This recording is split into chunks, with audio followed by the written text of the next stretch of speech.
LPU ప్లేస్మెంట్ల రికార్డులు సృష్టిస్తోంది. Final year student 2.5 కోట్ల ప్యాకేజ్ పొందుతున్నారు. 1700 మందికి పైగా ఎల్పియు స్టూడెంట్స్ 10 లక్షల నుంచి 2.5 కోట్ల ప్యాకేజెస్ పొందారు. విద్యా విప్లవం ప్రారంభమైంది లవ్లీ ప్రొఫెషనల్ యూనివర్సిటీలో.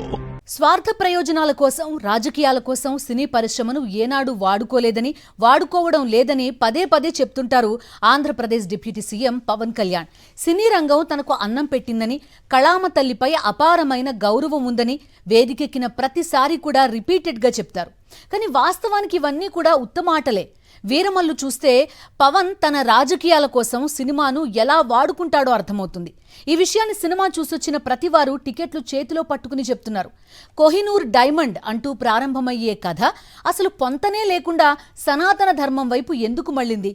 పవన్ సొంత అజెండా ఇన్ఫ్లుయెన్స్ లేకపోతే ఒకే సినిమాలో 2 కథలు ఎందుకు కనిపిస్తాయి?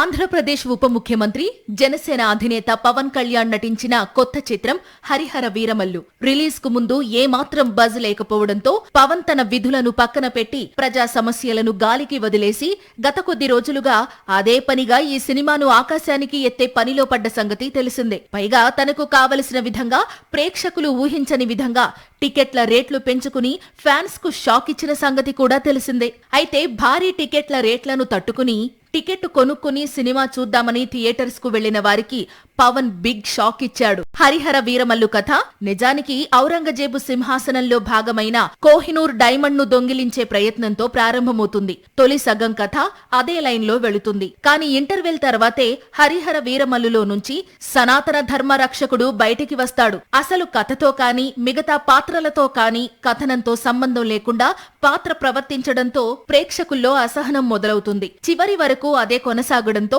ఇది పవన్ సొంత ఎజెండా కదా అని ప్రేక్షకులకు అనుమానం కలుగుతుంది. అభిమానులను సైతం పవన్ లో ఈ వేరియేషన్ బాధపెడుతుంది. కొంతకాలంగా పవన్ సనాతన ధర్మ పరిరక్షకుణ్ణి అంటూ ఊగిపోతున్న సంగతి తెలిసిందే.